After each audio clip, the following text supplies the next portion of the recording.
Genesis chapter 2 verses 9 to 17. ഉൽപ്പത്തി പുസ്തകം 2-ാം അധ്യായം 9 മുതൽ 17 വരെ. And out of the ground the Lord God made to grow every tree that is pleasant to sight and good for food, the tree of life also in the midst of the garden, and the tree of knowledge of good and evil. കാഴ്ചയ്ക്ക് കൗതുകവും ഭക്ഷിക്കാൻ സ്വാദുമുള്ള പഴങ്ങൾ കായ്ക്കുന്ന എല്ലാത്തരം വൃക്ഷങ്ങളും അവിടുന്ന് മണ്ണിൽ നിന്ന് പുറപ്പെടുവിച്ചു. ജീവന്റെ വൃക്ഷവും നന്മ തിന്മകളെക്കുറിച്ചുള്ള അറിവിന്റെ വൃക്ഷവും തോട്ടത്തിന്റെ നടുവിൽ അവിടുന്ന് വളർത്തി.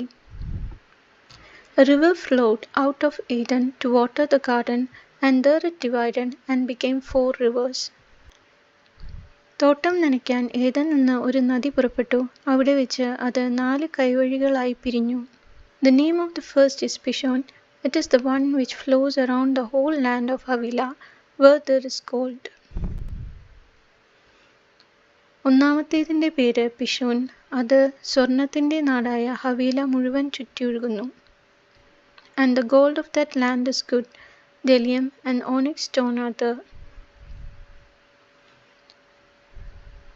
ആ നാട്ടിലെ സ്വർണം മേൽത്തരമാണ്.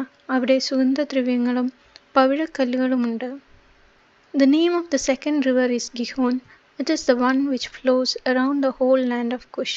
രണ്ടാമത്തെ നദിയുടെ പേര് ഗിഹോൻ. അത് കുഷ് എന്ന നാടിനെ ചുറ്റിയൊഴുകുന്നു.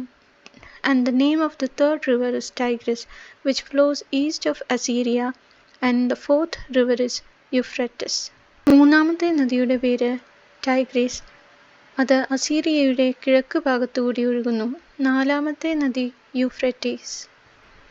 The Lord God took the man and put him in the garden of Eden to till it and keep it.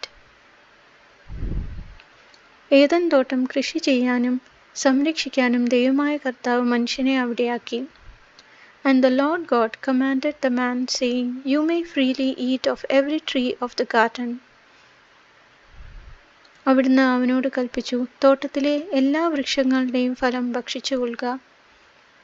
But of the tree of the knowledge of good and evil you shall not eat, for in the day that you eat of it you shall die.